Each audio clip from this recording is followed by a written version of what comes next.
Okay, amazing. Okay, I am so excited to be able to discuss lots of different things about the fees world with you today. A lot of you are undergraduate, it looks like, so probably first time in university, which is super exciting, but a lot of questions probably about how to do a lot of different things. What we're hopefully going to do tonight is answer some of those questions and give you some ideas and things to think about as you enter into your first semester.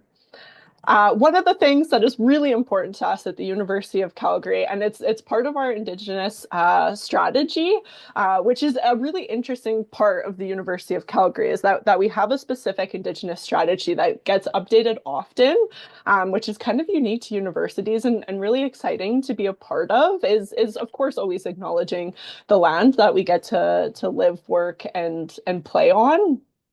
And I today we are joining you from southern Alberta, which is home to the peoples of Treaty 7, which includes the Blackfoot Confederacy, which is comprised of the Siksika, the Piikani, and the Kainai First Nation, the Tsuut'ina First Nation, and the Stoney Nakoda, including the Chiniki, Bearspaw, and Goodstoney First Nations. And the city of Calgary is also home to the Métis Nation of Alberta, districts 5 and 6. So we love to keep this in mind when we're talking about things that relate to the beautiful space that we get to be in every day.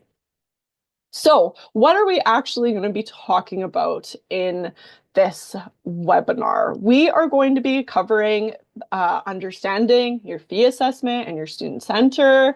How are you accessing RESPs if you have one of those, third-party sponsorships, payment plans, and so much more. I will warn all of you, I am a fast talker. So if you have any questions or you need anything repeated, that is what Kenrick is here for. He's going to help us answer questions.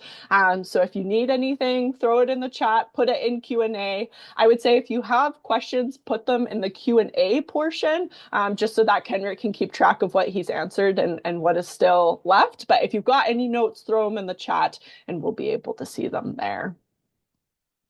So, diving right into it, how does tuition work? What do we mean when we say fees?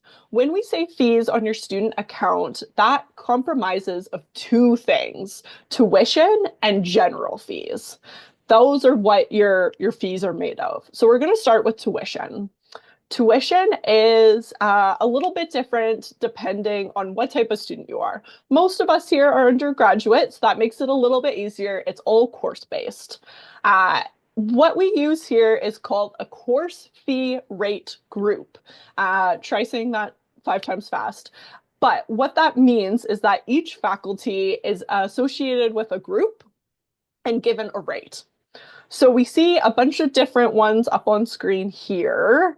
For example, A, which is 724.17, those are typically arts and science courses. I saw some engineering folks in the chat. They're typically looking at D rate courses. Business are typically looking at E. Nursing is one of the other course fee rate groups. So just as an example, different faculties may have different course fee rate groups. Also good to note because in most of your faculties, your program plan has you taking courses from a variety of different faculties. So you may see different charges on your account, which is totally valid. It all just depends on who hosts that course. Now, if there are any graduate students joining us and you're in something like a thesis-based or doctoral program, you are not charged per course because you're not taking courses. So it's just a per semester basis. Now, where can you find this information? There are a couple of different places, but when you're registering for a class, you may see something kind of like this page shown here that says course attributes. That will designate what course fee rate group that specific course belongs to. Yeah, if you have any questions about what any of that means, you can definitely let us know. But I'll give an example later on, and I think that will help kind of break it down a little bit more for everyone too. So, general fees. To be honest, general fees are kind of the exciting part of the fees because the general fees are what give you that quintessential student experience. If any of you have ever had a recruiter come to your school, if you ever went to like a U Calgary presentation, or maybe you've come to do a campus tour, you're probably a little familiar with some of the opportunities and facilities that we have on campus. But I'll go over a little bit what they mean in regards to the fees that you're paying. So here are all of the fees that you pay for general fees. They're split into two groups, mandatory and optional. I'll dive into the optional a bit more, but for the mandatory fees, we're looking at these five here. So I'll give a brief overview on each one.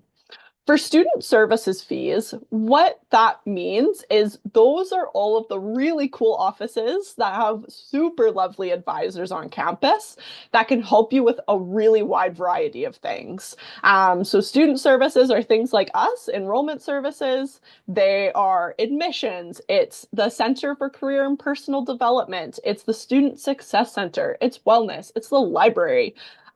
Some of those terms might not mean a whole lot to you right now, but these are folks that are really excited to help you in a really wide variety of ways. So some really great supports that cost a lot of money if you're not in school, that you're getting for quite a discounted rate being a student. The athletics fee gets you admission into all of the Dinos sports team games. We have some really, really super cool sports teams. So I hope everyone goes to check the Dinos out at some point in September. We've got a really good hockey team, both male and female. We've got a football team. We've got super awesome rugby teams. We've got a ski team. We've got a golf team. Tons of teams that you could imagine. We have varsity level athletes for. And so the athletics fee covers your admission into all of their games. So you could come see some really unique sports and get to enjoy that kind of varsity athlete experience, which is super fun. Part of that kind of goes along with campus recreation. So if any of you are in kinesiology, you may know, but we're actually a fairly highly ranked kinesiology school. With that comes having some pretty stellar athletes and some pretty stellar sports facilities. So in campus recreation, what that charge is covering is your access to the gym, your access to the pool, your access to our racket center, which like is so cool. You can just take a break from studying and play squash. That's super fun. So lots of things tied up in campus rec. Student union are your advocates. So those are the folks on campus that are looking to make campus a better place for students. They're very like student focused first. They have a ton of programming and just do a lot on campus. So that kind of helps them do all the things that they're doing. It supports the clubs. There's over 300 student clubs on campus. So that fee just goes to helping you all have a great time at school. And finally, the U-Pass. Now, this is a bit of an interesting one. At most universities in Canada, you pay for a transit pass. Lots of you may have a vehicle, and that's okay. But the U-Pass is a mandatory fee because everyone opts into it so that we get a discounted rate. And it's super nice because if anything happens in terms of, your car breaks down one day, or like one day your garage door doesn't open or something silly like that, you have the U-Pass and you're able to get to your classes. The U-Pass covers transportation in Calgary anywhere to anywhere. So it doesn't have to be from your house to the school. It can be anywhere. So if you want to go see a Flames game on a Saturday night, you could save yourself the Uber fees and take that U-Pass that you've already paid for, which is super nice. Then we dive into the optional fees. So there are two types of optional fees here that we'll talk about, starting with the student donation. So what the donation is it is a $10 amount. So you're not paying a lot out of pocket for the student donation, but that goes towards a student peer assistance bursary. So if you opt out of the donation, it means that you're eligible for half the regular amount of the bursary that you would be if you opted in. I hope that makes sense. So the bursary It's a little bit more than this, but just for easy math, we'll say you would be eligible for $1,000 if you opted in. You would get $500 if you opted out of the donation. If you opt in as well, you do get a tax receipt for it, which I don't know if any of you feel super passionately about taxes, but that is an option if you pay into the student donation. But you can opt out, and that link to opt out is right in the student center. So that's what those green arrows are pointing to. If you are an engineering student, this is one of the hot tips I have for you. Engineering students are charged an endowment fund. Being an engineering student on our campus is really cool. There's a lot of unique opportunities that are just for engineering students. An example is that engineering students have their own wellness room. Every time I walk past and I see those massage chairs in the wellness room, I get a little jealous. But that is part of all of that, plus many other things, is funded by that endowment fund. You can opt out of that. There's no impacts to opt out, but it also does go towards some really cool things. And finally, health and dental, which I know is probably one of the things that potentially our parents or guardians have been asking about. If most of you are coming out of high school into university, it's very possible you're covered under your parents' health and dental plans. In that case, if you are, you can opt out of our health and dental. So we provide all students with health and dental coverage, just as some nice like insurance, in case anything happens. But if you've got other coverage, don't worry. You can submit the opt out. You just have to make sure that you do it by September 19th. There is a deadline. Now, the nice thing, because most of us are undergraduate students, you opt out of health and dental. You only have to do that once for your entire degree. You don't have to do it again. You just do it once, and then you're opted out for the rest of your degree. If at any point you need to opt back into health and dental, totally an option. But something to keep in mind is that for the student donation and the engineering endowment fund, you do have to opt out of those each semester. So just remember to check your student portal at the end of the current semester, just so that you don't forget if you are meaning to opt out. Perfect. I see a couple of questions in the chat. Christine was super awesome and reminded everyone to pop them in the Q&A. I just don't want to lose them in the chat. So if you do have any questions, put them in the Q&A. I'm sure Kenrick is typing away, getting those questions answered. And we'll have time for questions at the end. Don't worry, there will be lots of time at the end too. So you can always hold on to them and we can answer more at the end. So where can you see all this information that I'm explaining? We have a lovely student portal that most of you have probably logged into because it's where you see your admission information. So I'm sure all of you have been on that multiple times. In here, you also have a tab that says My Financials. As the fee subject matter expert, this is my favorite page for sure. On here, it is the one-stop shop for everything financially related. So it'll outline all your payments, all of the charges, any financial activity. If any of you have received financial aid or awards, it will be listed on this page as well. So it's a really good recap of all of the different things that are happening financially on your account.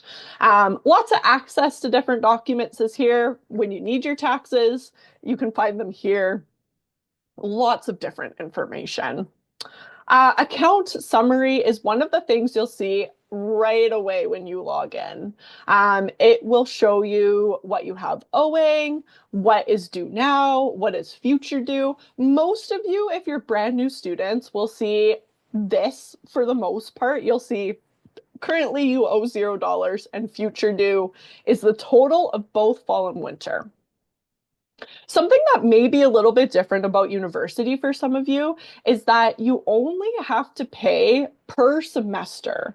So when we're thinking about making our payments and how much is due, you only have to worry about the fall semester for right now because the deadline for winter payment isn't until January. So everything is on a semester basis. What you see here for this student is the breakdown in what they owe between fall and winter. We can kind of see here, though, that there's not a lot of information, right? This gives us a nice quick recap. It's a really good way to see maybe we've got an excess sitting on our account. We would see that if there was a negative in front of one of these numbers, or maybe, sometimes it totally happens. We switch two numbers around, and maybe we didn't realize that we had like $15 outstanding or something like that. So this is a good place to check every once in a while just to make sure that everything is zero across the board. If we have any Haskayne students here, checks and balances. You always want to make sure that your account's in good standing. So a little bit underneath that, this is still in the My Financials tab. We can see that there's a little bit more of a breakdown. So this section just shows us everything that's been put on the account. To be honest, it's not my favorite. It's not the easiest to read, but it does give us all of that information. Now, what I much prefer to look at is something called the term account summary. Even as an advisor, this is the place that I go when anyone calls us and says, I don't understand what's happening on my account. I pull up the term account summary because it makes so much more sense than trying to decipher all of the charges and payments through the account activity. One of the things to note about term account summaries is that they are per term. So if you are looking for that information recap for fall and winter, you'll have to generate it once for fall and then once for winter. But this is always my preferred place of where to go and look, because if you're always unsure about what's been charged or what payments have been applied, the term account summary will almost always answer your questions. So here we can see an example of the term account summary. So we can see tons of great information on here. This is an example of a engineering student.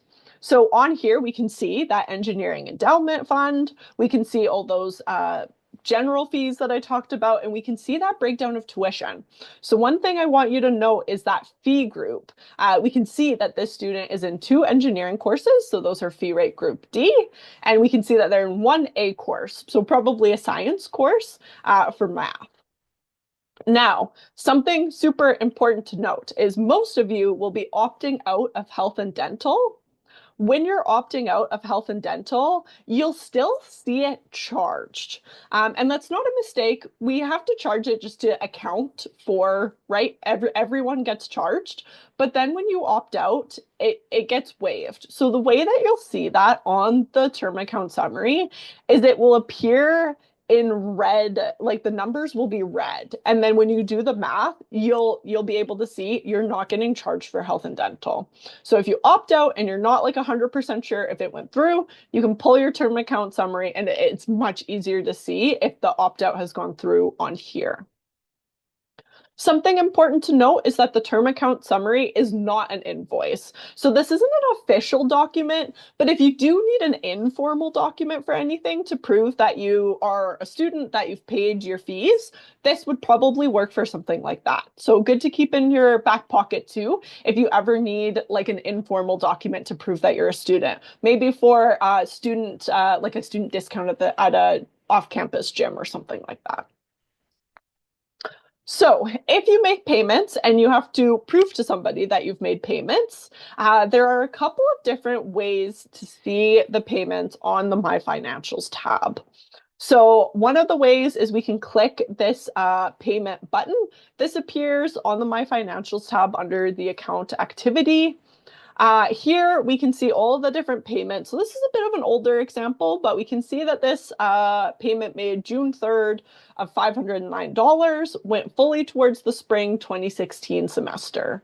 That's super nice because if you pay an amount that is higher than one semester's worth of tuition, in here it would say like spring 2016, and then it would say summer 2016, which we know then that payment's gone towards 2 different terms.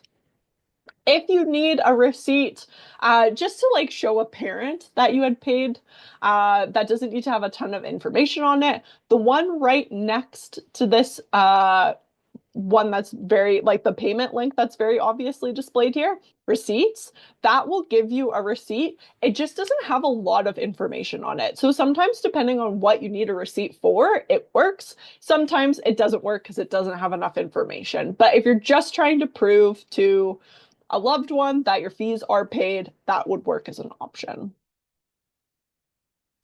So, after all of this talk about how to see your fees, where they are, what they mean, all of that, how do you actually pay them? Most of you have already are familiar with our payment methods because you would have paid your admission deposit through the same way that you pay your fees regularly. My number one suggestion, if we do have any international students in the chat, is that once you get here, you open up a bank account if possible, because refunding is way easier to a domestic bank account, and some of the payment methods can be a bit easier as well. Not easier, sorry, but like they take less processing time is what it comes down to. So let's dive into these options a little bit. The two big ones we have for domestic payments are online banking payments. So that's just through your bank. If you're with any major, not it doesn't even have to be a major Canadian bank, you probably have the option to pay like online through the app on your phone, which is super nice. It's really convenient. One really big thing to note about that is that if you are paying through the app on your phone, your account number is your UCID plus the first 5 letters of your last name. It's a little bit of information mixed together, but just super good to know. Sometimes if you just put your UCID, it will get to the right spot, but it's really important to put your UCID and the first 5 letters of your last name.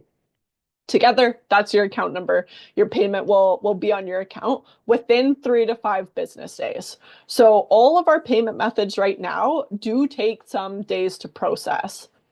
It'll come up in a couple of slides, but the payment deadline for fall is September 19th. So with that in mind, the last day that we want to be making payment is September 16th or 17th, so that it has enough time to process to end up on the account by the payment deadline.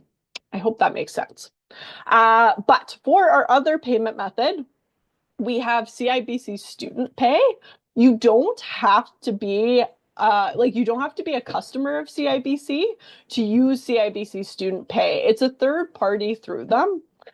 You can pay through credit card with them, which is a little bit nice. Sometimes you might want to get rewards points or something like that. There is a convenience or processing fee for CIBC Student Pay, though. So that is good to know.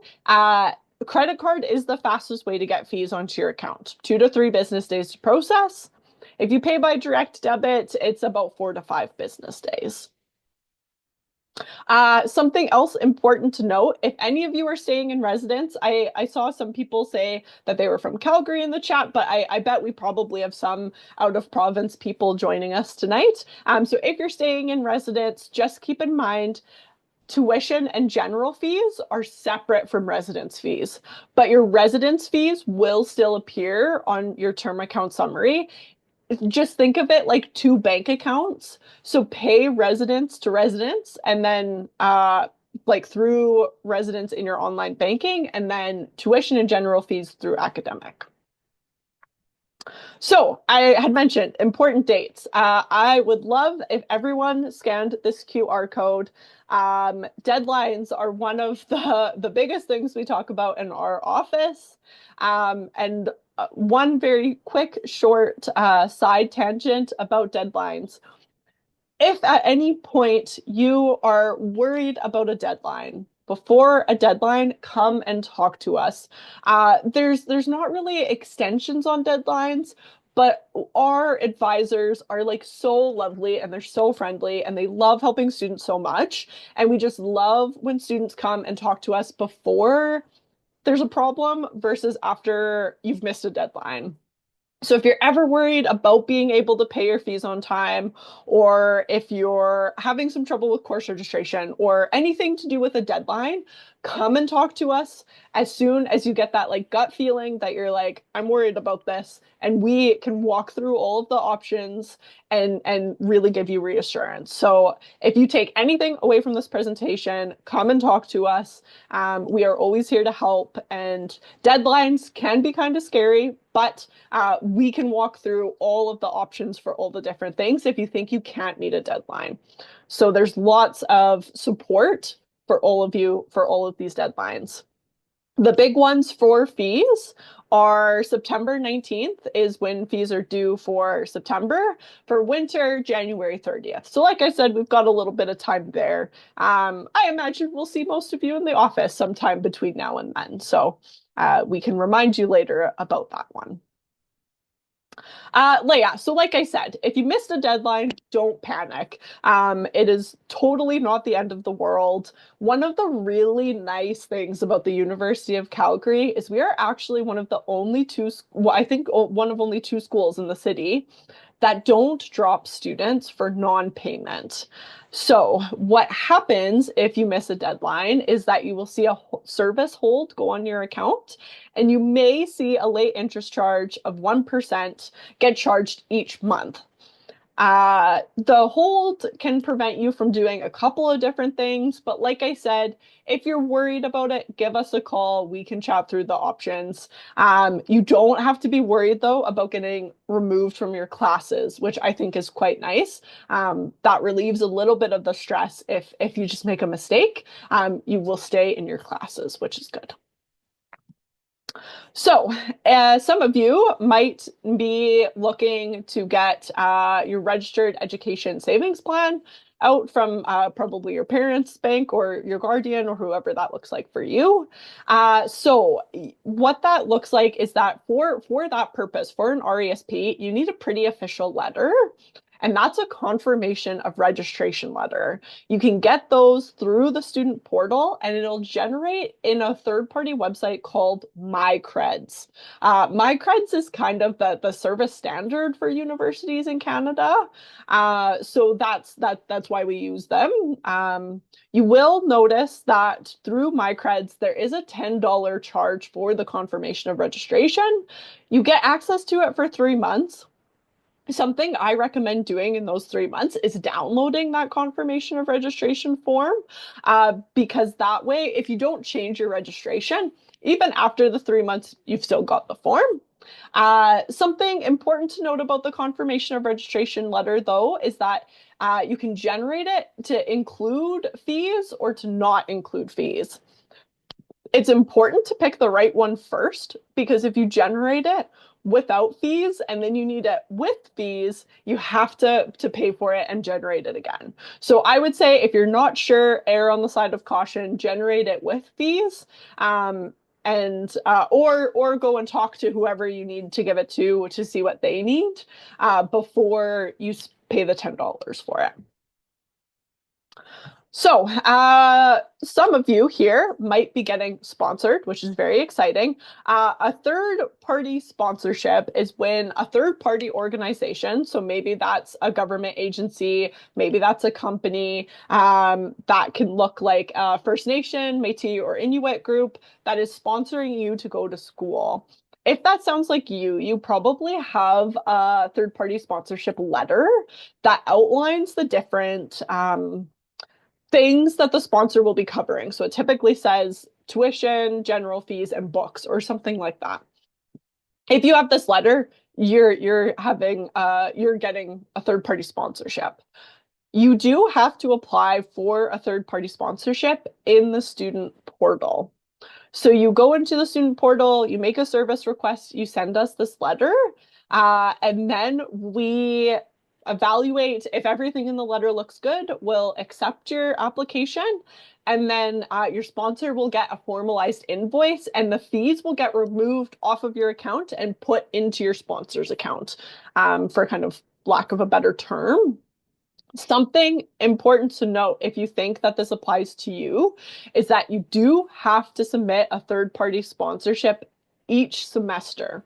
So even if you have a letter that says you're covered for fall 2025 and winter 2026, you still need to apply separately for fall and winter. One other important thing to note is that not all sponsors cover all fees. Sometimes the sponsors will say that they don't want to cover optional fees. So you should be checking your My Financials tab if you submit a third-party sponsorship, just to ensure that either all the charges are getting covered or taking a look to see what you may need to pay out of pocket. Perfect. And kind of wrapping into our last big topic here. This presentation has totally flown by. We are talking about payment plans. Payment plans are really cool. It's a nice way to not have to pay that $4,000, $5,000 all up front, all at once. Any student can opt into a payment plan, international, domestic. It doesn't matter. You can opt into a payment plan. What the payment plan does is it splits that total amount into 3 installments. So instead of everything being due September 19th, you make a payment on September 30th, October 30th, and November 30th, which is super nice if you have a job and you just need a little bit more time to gather the funds to make that final installment. One thing that is good to note about the payment plans is that there is an admin fee. So let's say your total amount owing is $3,000. Your first installment will be $1,040. The $40 will always get put onto the first installment, but it's really nice because it splits it up. One thing that is good to note, residence fees do not get included into payment plans. And there's no way to customize a payment plan. So you can't say like, oh, I want to pay $2,000 up front and then split the rest. It doesn't work quite like that. You can still make payments however you like, but the installments only work in that it just splits it into 3, whatever that looks like. If we do have any graduate students that are part of a thesis-based program, they actually do 4 installments and there's no administrative fee because it's supposed to work in time with your stipend. So that's kind of the reasoning there. But yeah, let us know if you have any questions about payment plans. And yeah, that went by so quick. But that kind of wraps up all the big parts. We have so much time for questions. So please stick around if you've got any questions. If you are curious about how to contact us, because I have talked about our advisors quite a bit throughout this presentation, we are in the Hunter Student Commons, so we're right across from the admissions team.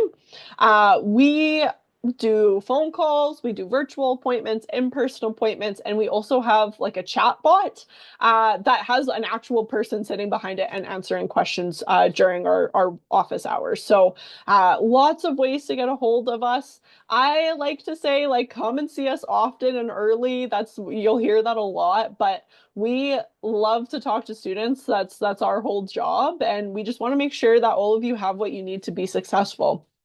If we can't help you, we can send you to the office that can. So if you're ever unsure, like don't sit on anything, come and talk to us. We will definitely help you out. With that, we will move into questions. I have seen the Q&A popping off. So let me see what questions are going on in there. Oh my gosh, Kenrick has been busy. You guys have been making him type up away. Okay. Let me see which ones of these are. Okay. Oh, amazing. What good questions. Love. Okay. Let me see. Okay. If I send a picture from my uni card, now will I get it on time? Yes, probably would be my answer. UniCard is not through the enrollment service office. I should clarify. And for those of you that have no idea what I'm talking about, the UniCard is your student identification. So you send in a picture and then you have that as your student ID. You do need it because you need your UniCard to write exams. And it's also good because it gets you, like, if you ever need to prove that you're a student, it's the easiest way to do so. I would assume if you do send it in now, you will get it on time. There's no really specific time that you need it for. So I would, though, for those of you that live in Calgary, I would do it sooner than later just so that you have it and you don't need to worry about it in the first week of classes. you can focus on everything else going on. So I hope that answers your question. Okay. Really excellent question here about if payments for spring and summer work the same as they do for fall and winter. Amazing question. We didn't talk about spring and summer too much because for most of you incoming first year students, that's pretty far away. But yes, it's like the same, but shorter. So spring and summer are from May until August. So spring semester is May and June. Yeah, and then summer is July and August. Um, so it is all the same, but typically it's you're charged half sort of what you would be charged in the fall and winter because the semester is half the time. I hope that makes sense. So you still pay tuition costs, you still pay general fees, but they are less than a fall or winter semester. Do payments work yeah, payments work the same too. There's due dates for each one. So for the summer semester, payment was due July 9th. So it's kind of the same. It's just usually a little bit less because you're typically charged about half the amount because it's like half the length of a semester. Tuition prices, I believe, are the same because you're it's still a 3-unit course. So you're still doing the same amount of coursework. It's just in a condensed semester. Amazing questions. Okay, another great one. I see some about scholarships and awards in here. I'm going to leave those for Kenrick to answer because that's his area of expertise. So I will put myself, I will answer a couple of other ones. Okay, somebody asked, I have put myself on a wait list for a couple of courses. I'm entering my first year. Please help. Don't be worried about wait lists, is what I would say. If any of you are in wait lists, don't worry if you are on a wait list. It's not it's still early. Lots of people will change their schedules between now and then. Actually, if I can, I wonder if I can go back. Let me just click through important dates. What I wanted to get to this page for is you'll see the last day to add or swap a class is September 12th. Yes, the last day to add a class, September 12th. So that means that you've got quite a lot of time for the wait list to clear out and for people to decide if they want the class or not.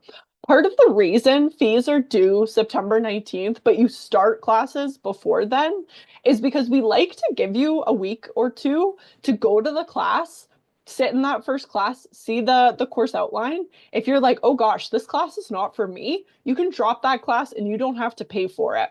And what that means is that if you drop that class and somebody else is waiting for it, they can take that spot in the class. So don't worry if you're in a wait list. You might get in. If you do have more questions though, like if we get to September 12th and you're like, there's still no spaces in this class that I need, go and speak with your faculty. Your faculty will be able to help you out more.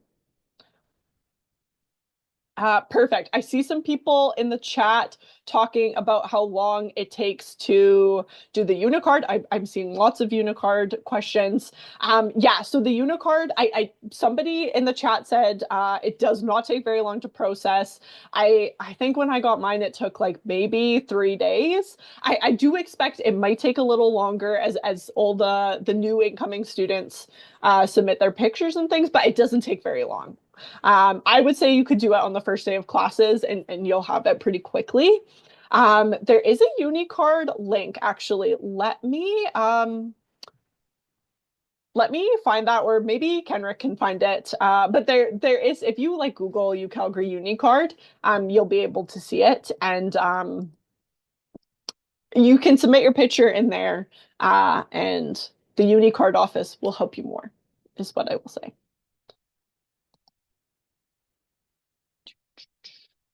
Okay, somebody said, how can we access the necessary information we need on MyCreds? Great question. I'm not 100% sure what you mean, but what I'm thinking is, like, how do you actually see your document? I did breeze over that a little, so I'll explain in a bit more depth. But if you're generating that confirmation of registration letter, which I'm going to call a core, COR, confirmation of registration letter. If you're trying to get a core letter, you start that process in the student portal. So you go into the student portal, you request the document.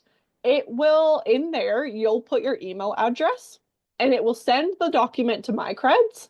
Through your email, you'll log into MyCreds and then you'll see the document. Um, you can make the payment and then you can do whatever you want with it. So you can share it, you can download it, you can see all of the information in that document there. I hope that answered your question. Okay, lots of people, I'm seeing lots of people say the UniCard is due August 15th. So I guess um, that's the day it's due. Like I mentioned, our office does not explicitly handle the UniCard. So we kind of know about it, but it's not exactly our deadline. So thanks to all of you, the greatest attendees. You are helping each other out. Apparently the deadline is August 15th. So look at the UniCard if you need that. But I would say maybe don't panic if you do it after that. Like if you miss that day. But yeah, talk to Unicard more. But yeah, amazing. Okay, somebody said, as an international student on a study permit, can we do spring and summer enrollment? Great question. Talk to International Student Services. In Canada, you actually can't advise on immigration related things without being a registered like consultant. So I would say talk to ISS because that sounds like immigration related. So I would talk to them, International Student Services, ISS. For any international students, they are the folks to go to. Wow, so many Unicard questions. I love, love, love, love. Okay, excellent. I see another one here. Does Métis financial support count as third-party sponsorship? Great question. Um, it depends. So what it depends on is if you have that third-party sponsorship letter. So the letter is typically from like your band or the office or whatever that says we are from, it's on letterhead. It says we are sponsoring the student for these type of funds. If you're not sure if it's a third-party sponsorship or not, I would say set up a meeting with one of our advisors and we can kind of walk through if you meet the criteria or if it's just like an external payment on your account. Because it does sort of depend, but in order to be third-party sponsorship, you need that letter. So I hope that helps. Okay. Oh my gosh, so many great questions. Okay, somebody asked for that core letter. Do you use your UCalgary email or your personal email? Whatever you want. You can either one. It's whichever. Lots of people use their personal ones. It doesn't matter. If you already have a MyCreds account, you can link them. Don't even worry about it. Okay, yeah. So if you don't have the Unicard for the first couple days, like don't worry. Nobody worry about Unicard. It'll all be good. You guys will get it figured out. You do need your Unicard to enter the library, but like honestly, I can't see any of you needing to get into the library on your first day. And even if you do, the librarians are like the most amazing people on campus. So they will totally help you out. Yeah, don't worry. There's not, it's other than the library, I don't think there are too many areas on campus that you have to have the UniCard to get into. And like I said, if you need to get into the library, the librarians are amazing and they will help you. Something else really cool, actually, that I don't know if everyone is familiar with, but in the library at the Taylor Family Digital Library, TFDL, there's actually like a free art gallery. It's called the Nickel Galleries. A couple of my coworkers and I went to check it out the other day. It's super interesting. It's free. It's like a really nice study break. So if any of you do ever find yourselves in the library, I recommend going to check it out. It's just a really cool thing to have on the university campus. We went and saw they currently have a display of like a bunch of different money from different cultures and societies and like some really old money. It was very cool. So, anyways, I recommend checking it out. Okay, an amazing question about fees. Are the student general fees something we pay each term? Yes, you do pay the general fees each term. Um, I'm trying to think if there's any exceptions. I don't think so. I think every charge is basically every semester. So, other than health and dental, that's the only one that you don't get charged every semester. But yeah, everything else each semester. Somebody said, how would one even get a third-party sponsorship? This is my first time hearing about it. Great question. Typically, I like I don't quite know how people are getting these sponsorships, but it's typically through one of those ways that I mentioned. So either like a government organization is sponsoring you, or like sometimes a company will want to sponsor you. So I don't know, maybe ask around if anyone does third party sponsorships. Um for companies, I think it depends on like if they are sending you to school to learn a set of skills to come back and work for them, or maybe like if some of your parents or guardians do like a specific job, they might have a third party sponsorship. So probably lots of different ways, but yeah, great question. Oh my gosh, all of you are so engaged. I love this. This is great. Um, I have a scholarship which they will send to the university, so I still submit to okay, so here's the thing. There's a difference between third-party sponsorships and external awards. So let's say you get an award from any type of organization and they give you $500. That's not a third-party sponsorship. They can just pay that through any of our regular payment methods and you're good to go. The only people that do the third party sponsorship are those ones with the letter. And the difference is that the organization receives an invoice. You won't be able to get an invoice for a third party payment, an external award, I should say, so it doesn't get confusing, but you can get a receipt or you can get proof of payment that the payment's been made. So I hope that helps differentiate.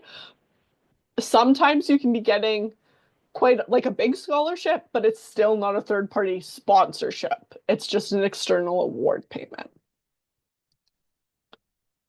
Okay. Let me see. Does our U Calgary email get disabled after we graduate? Yes. Even if you just take, like, if you don't graduate and end up taking time off school for a long time, you will lose access to your U Calgary email. In either scenario, you graduate or you take time off, but you never lose access to your student center. So that is very good to note. You never lose access to the U Calgary student portal. You just lose access to your email. Um, I see in the chat somebody said one of my questions wasn't answered. We've got about 20 questions still waiting to get answered, so don't panic. We're probably getting to it, but feel free to re-ask if you want. Does our U Calgary email get disabled if we do not attend? Yes. When will we be notified about whether or not we received President Admissions Awards? If you have not been notified, unfortunately, you were not the successful candidate. Oh, wait, actually, sorry, this is President Admission. You should be notified shortly. I should have let Kenrick answer this because he probably knows the exact answer, but it's based off of your final admission average. So the President Admission Scholarship is if you get 95% or more in the 5 required courses needed for admission. So I imagine those notifications will be happening soon, but Kenrick can correct me if I'm wrong. Okay, we are still going to be answering questions, so nobody worry, but I am going to stop the recording here. And just if you don't have any more questions, if you don't need anything else, thank you so much for coming. If you would like to register for orientation or complete a short evaluation, you can do that through this link. Thank you so much for coming. I love getting to talk to incoming students. You all give us so much energy in September, and we really honestly do love to help you all out. So don't worry, Kenrick and I will be sticking around for a bit longer to answer questions, but if you don't have any more questions and you don't need anything else from us, feel free to move on with the rest of your evening. I will stop the recording here, but like I said, no worries.